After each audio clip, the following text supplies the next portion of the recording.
სონ ბეკერი ლივერპულს ტოვებს. უпроსტორად მან აზიურ შეკრებაზე მყოფი ლივერპული პირადი მიზეზების გამო დატოვა. არა პროფესორო, შეცდომაში არ შემყავხარ. შეიძლება საერთოდ არ ხდება ის, რაც ჩვენ ახლა რამდენიმე წამის წინ გავიფიქრეთ. მე შენ არ გეუბნები, რომ ეს მისი კლუბიდან წასვლას ნიშნავს, მაგრამ მოდი, არაფერი არ გამოვრიცხოთ. რომელ გვერდზეც ამ ამბის მოსაძიებლად შევედი, ყველგან ერთი და იგივე ტექსტი წერია, რომ ის პირადი მიზეზების გამო წავიდა ლივერპულიდან.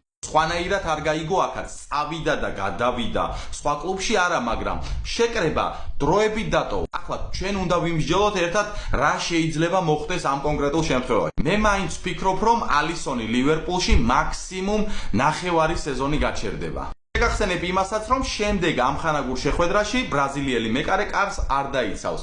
მის ნაცვლად კი მაღალი ალბათობით გიორგი მამარდაშვილი იქნება. პროფესორო, აბა, რა სიტყვი, რას ნიშნავს ეს? ალისონმა ლივერპული პირადი მიზეზების გამო დატოვა. აი, უკვე არ გაგიჭირდება ჩემი არხის გამოწერა. აი, აქ შედიხარ, დააჭერ თითს და გამოიწერ. პროფესორო, შესაჩოკო.